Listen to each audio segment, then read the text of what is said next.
आपके हिसाब से देश चलेगा या संविधान के कानून के हिसाब से चलेगा? संविधान के हिसाब से ही चला है। अपराधी का कत्ल करना सही है? अपराधी का देश से हट जाना भी तो बात बताओ एक मिनट। आप मानते हो? बोलिए जय भीम। जय श्री राम। एक मिनट सुनिए, रुको, एक मिनट रुकिए। देश के राष्ट्रपिता किसे कहते हैं हम? रुकिए, हम देश से कोई राष्ट्रपिता नहीं तो भारत का बेटा हो सकता, पिता नहीं हो सकता। राष्ट्रपिता नहीं हो सकता भारत का कभी। बुलडोजर समस्या का समाधान नहीं है, समाधान नहीं है। बुलडोजर के समर्थन बहुत खुश है समर्थन। लंका जब तक नहीं चलेगी तब जब तक लंका नहीं चलाई जाएगी तब तक सीता को कोई सही नहीं मानेगा। कोर्ट की और संविधान बुलडोजर क्यों नहीं चला? संविधान के टहनी के घर पे बुलडोजर क्यों नहीं चला? मैं बुलडोजर के समर्थन में नहीं हूँ। अगर मैं आरोपी हूँ तो मुझ पर कार्रवाई हो, मेरे पीछे मेरा परिवार है। यही तो अंधभक्ति है। इन्होंने एक भी माफिया हिंदू नहीं बताया। हिंदू आपके जवाब का जवाब इन्होंने टारगेट किया, केवल मुस्लिम पे टारगेट किया है। मालेगांव ब्लास्ट में साध्वी प्रज्ञा ठाकुर 8 साल जेल में रही हैं। आज कहाँ पर है? आज वो संसद में है जो देश का उस सदन है। अभी इजराइल में, हमास में या अफगानिस्तान में, यूक्रेन में हो क्या रहा है? नहीं तो इसमें हम यूक्रेन की बात छोड़ दो, मैं मणिपुर की बात कर रहा हूँ। यार मणिपुर की बात नहीं करेंगे। देश के हिस्से की तो बात करो। हमारे देश में सब बढ़िया चल रहा है, क्या दिक्कत है हमारे देश में? हमारे देश में कोई कान नहीं हिला रहा। बताओ हमारे देश में क्या दिक्कत है? तुम लोग यहाँ प्रदेश में रह रहे हो, तुम बताओ तुम्हें क्या दिक्कत है? नंगा घुमाया जा रहा है सर, नंगा घुमाया जा रहा है। अभी उज्जैन के अंदर एक 12 साल की बेटी, 12 साल की बच्ची निर्भस घूमती है। जो महाकाल का शहर है वहाँ 12,000 से ऊपर कैमरे हैं, फिर भी वो बच्ची किसी को नहीं दिखी। सदन के अंदर एक सांसद कहता है दूसरा सांसद, ओए भड़ुए, ओए मुल्ले। मैं अपने शब्दों में नहीं कहना चाहता, मैं उनकी तरह जाहिल नहीं हूँ। उन्हें निष्कासन करना चाहिए था, जेल में भेजना चाहिए था। तो ये भाजपा के संस्कार है। मुझे 2 करोड़ नौकरियों का कोई भी भाजपा का नेता या भाजपा समर्थक कोई प्रमाण दे कि 2 करोड़ नौकरियां का दी है।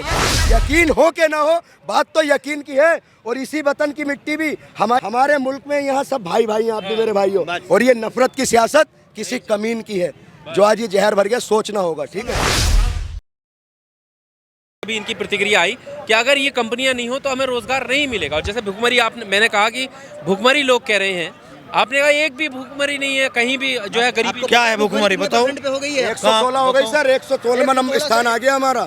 हम नेपाल, भूटान, श्रीलंका, अफगानिस्तान इन सबसे नीचे हैं हम आज की डेट में। आप अपना मोबाइल भुखमरी हो गई है। नहीं, इन्हें पता है उनसे भी नीचे जा रहे हैं। अरे भाई जाओ, ये उनसे नीचे जा रहे हैं। ये मानेंगे ही नहीं। इन्होंने प्रूफ दे दिया कि नहीं मानेंगे। पता कि वहाँ इजराइल में, हमास में या अफगानिस्तान में, यूक्रेन में हो क्या रहा है? नहीं तो इसमें हम यूक्रेन की बात छोड़ दो, मैं मणिपुर की बात कर रहा हूँ। यार मणिपुर की बात नहीं करेंगे। देश के हिस्से की तो बात करो। हमारे देश में सब बढ़िया चल रहा है, क्या दिक्कत है हमारे देश में? हमारे देश में कोई कान नहीं हिला रहा। बताओ हमारे देश में क्या दिक्कत है? तुम लोग यहाँ प्रदेश में रह रहे हो, तुम बताओ तुम्हें क्या दिक्कत है? नंगा घुमाया जा रहा है सर, नंगा घुमाया जा रहा है। अभी उज्जैन के अंदर एक 12 साल की बेटी, 12 साल की बच्ची निर्भस घूमती है। जो महाकाल का शहर है वहाँ 12,000 से ऊपर कैमरे हैं, फिर भी वो बच्ची किसी को नहीं दिखी। हुआ क्या उनके साथ? वो जो लड़का फ्रंट पे आया हुआ है, उस वीडियो में जो लड़का फ्रंट पे आया आज भी आजाद घूम रहा है। ये सरकार का दोष नहीं है, वो बीजेपी सरकार है। इनको मजा आ रहा है, बहन बेटियों की इज्जत लूटी जा रही है, इनको मजा आ रहा है। उज्जैन की बात कर रहे हैं। उज्जैन में वो जेल में ना हो, उसके घर पर बिल्डोजर ना चला दिया हो, घर से बेघर ना कर दिया हो। जब क्या हो तुम एक बात बताइए, सरकार को काम नहीं कर रही, तुम गलत करोगे। बिल्डोजर चलाने से क्या? एक मिनट, किसके समझ में आएगी? एक मिनट, एक मिनट करके सुनिए पहले मेरी बात।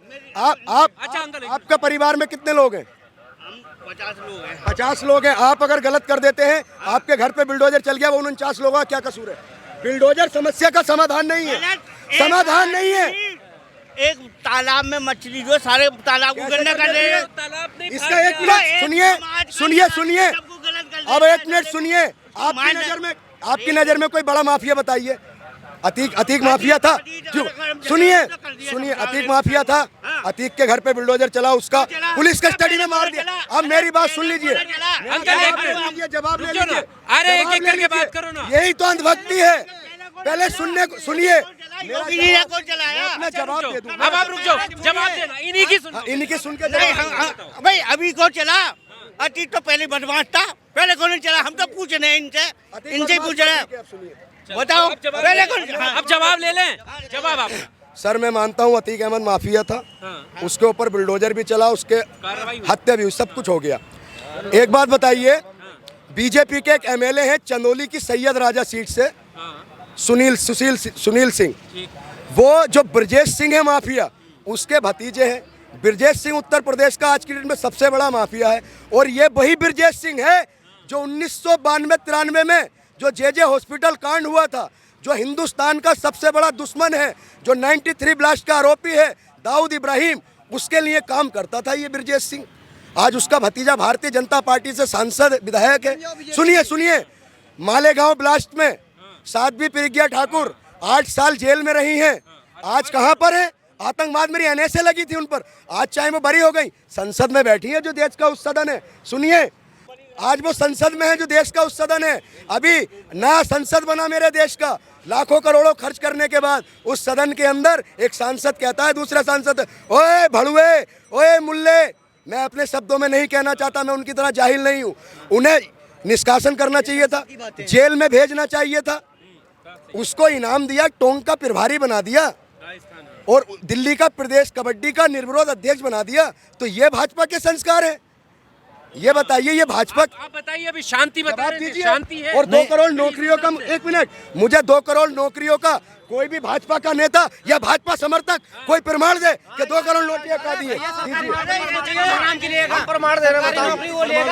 जब हैदराबाद में असुद्दीन ओवैसी बैठ के योगी चले जाएंगे मंदिर में और उसके मोदी चले जाएंगे हिमालय में, तुम कौन बताएगा? वो डायरेक्टली हिंदुओं को बोले, डायरेक्ट बोले, नहीं बोले कभी भाजपा का एक काम नहीं अंदर उठा के दिखाइए। आप अतीक अहमद की बात की, अतीक अहमद, अरे चुप रहिए आप, अतीक अहमद की बात की, और इन्होंने एक अपराधी की और बात की जिसका नाम है ब्रजेश सिंह। ब्रजेश सिंह जब से जेल गया उसके ऊपर एक FIR दिखा दीजिए अतीक अहमद के ऊपर।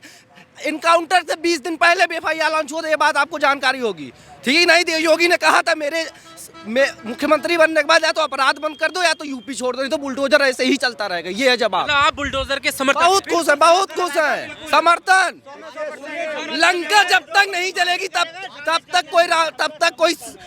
जब तक लंका नहीं जलाई जाएगी तब तक सीता को कोई सही नहीं मानेगा। कोर्ट की और संविधान बुलडोजर क्यों नहीं चला? संविधान के टहनी के घर पे बुलडोजर क्यों नहीं चला? मैं बुलडोजर के समर्थन में नहीं हूँ। अगर मैं आरोपी हूँ तो मुझ पर कार्रवाई हो, मेरे पीछे मेरा परिवार है।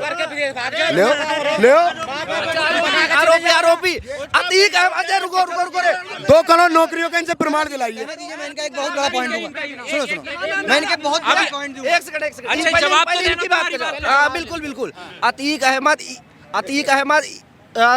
पिछली 5 साल 8 साल 9 साल से अंदर है, जेल में अंदर, हर कोई जानता है। जब जेल में अंदर है तो उसकी इतनी संपत्ति कैसे बनी, करोड़ों की संपत्ति कैसे बन गई? माफिया लग गए ठिकाने ना। बात यहाँ पर ज्यादातर रोजगार की हम लोग बताइए। अभी नहीं कि माफिया का पहले मैं बताऊंगा, इन्होंने एक भी माफिया हिंदू बताया? टारगेट सोचिए, इनका माइंड कंसंट्रेट सोचिए, इन्होंने एक भी माफिया हिंदू नहीं बताया। हिंदू आपके जवाब का जवाब, इन्होंने टारगेट किया, केवल मुस्लिम पे टारगेट किया है, टारगेट केवल मुस्लिम पे किया है। क्या हिंदू माफिया नहीं है? बहुत है। उन पे क्या हुआ? जात नहीं होती, अपराधी का उन पे क्या हुआ? इन्होंने जितने नाम लिए अपराधी है, इन्होंने सिर्फ मुस्लिम का टारगेट किया है। इनकी मानसिकता देखिए, सिर्फ इन्होंने मुस्लिम को टारगेट किया है। अपराधी होता है, ये जवाब सिर्फ मुस्लिम का है इनका। ये तो आप मानते हो? बिल्कुल मानते। अपराधी को एक ही नजर से देखा ना, अपराधी ना कोई हिंदू ना, मुझे अपराध होता है। लेकिन एक चीज और, इनसे पूछिए, अगर अतीक अहमद अपराध नहीं होता तो क्या उसकी इलाहाबाद में हत्या होती? क्या उसकी हत्या होती अगर वो अपराध ना होता? अगर आप अपराध नहीं तो क्या आपकी हत्या होगी अगर आप अपराध की नहीं किए हैं? क्यों गलत है? जब तक लंका। अच्छा आप एक बात बताइए, अपराध आपके हिसाब से देश चलेगा या संविधान के कानून के हिसाब से चलेगा? संविधान के हिसाब से ही चला है। अपराधी का कत्ल करना सही है? अपराधी का देश से हट जाना भी। बताओ एक मिनट, आप मानते हो? बोलिए जय भीम, श्री राम। एक मिनट सुनिए, रुको, एक मिनट रुकिए। देश के राष्ट्रपिता किसे कहते हैं हम? क्योंकि हम देश से कोई राष्ट्रपिता नहीं तो भारत का बेटा हो सकता, पिता नहीं हो सकता। बाप राष्ट्रपिता नहीं हो सकता भारत का कभी। यही देखिए, बात रखो यार, ये चीज गलत है। रुको, देखो चाचा, एक मिनट शांत भाई साहब, मेरी बात सुनो। अरे चाचा सुनो, बाद में बात कर ले, मेरी बात सुन लो, अब मेरी बात सुन लो भाई साहब। अपनी बात तर्क के साथ रखो, सुनो ना। अरे सुनो ना, तुम अपनी बात रखो, जज्बात पे कंट्रोल। देखो ये चीज गलत है, जज्बात मत रखो, आप अपनी बात रखो ना, मैं मना तो नहीं कर रहा। आप मुझे ये बता दो, बस आपसे मेरा एक सवाल है, मुझे 2 करोड़ प्रतिवर्ष नौकरियां, उसका हिसाब बता दो किसी आंकड़े से। और जो भारत आज 116वें नंबर पर, सुनिए 116वें नंबर पर गरीबी में, और जो कोरोना काल में आपने भी, मैंने भी, इन्होंने भी कोई ना कोई अपना मिलने वाला खोया है, वो क्यों खोया, किस कारण खोया, मुझे इस पर जवाब चाहिए। और सुनिए, यकीन हो के ना हो, सुनिए आज जो आपके और मेरे सबके माइंड में जहर है, मैं एक बात कहूंगा राज साहब की, कि यकीन हो के ना हो, बात तो यकीन की है, यकीन हो के ना हो, बात तो यकीन की है। और इसी वतन की मिट्टी भी हमारी, इस जमीन की मिट्टी भी हमारे सुनिए, हमारे मुल्क में यहाँ सब भाई हैं, आप भी मेरे भाई हो। और ये नफरत की सियासत किसी कमीन की है, जो आज ये जहर भर गया, सोचना होगा। ठीक है, अब हमने जो बात कही है, जो बात से प्यार से बात तो बात, अरे बात वही है। देखो भीम साहब कोई अलग नहीं, जो गरीबों का हित, देखो एक मिनट, जो गरीबों का हित करे वही अपना है। मोदी जी ने जहाँ से ये बना दिया, 2-2 घंटे लगते थे, अब कौन, एक मिनट भाई, संस्कार क्या होता है, संस्कार के रोजगार पे बात चल रही है, एक सवाल में जवाब दूंगा मैं। सुनो अब सुन लो, एक करके। रोजगार कहाँ नहीं है, किसको चाहिए रोजगार, मैं देता हूँ। क्या है? मैं हाउसिंग की नौकरी करने के बाद सन 2015 में लगा था, सन 2015 में, और अभी तक 18 लाख का मालिक हूँ, और साथ ही साथ 2 बच्चे हैं मेरे पे। और क्या रोजगार चाहिए? जो पढ़ेगा लिखेगा वो रोजगार लेगा, रोजगार की कमी नहीं है इंदिरापुर में। पढ़े लिखेगा कहाँ से? ये पकोड़ा तलिए, जब इसने कॉलेज स्कूल देगा ही नहीं, कॉलेज स्कूल देगा नहीं, शिक्षा पे टैक्स लगाएगा, तो पढ़े लिखेगा गरीब कहाँ से? वो तो गरीब ही मर जाएगा, अनपढ़ पैदा होगा।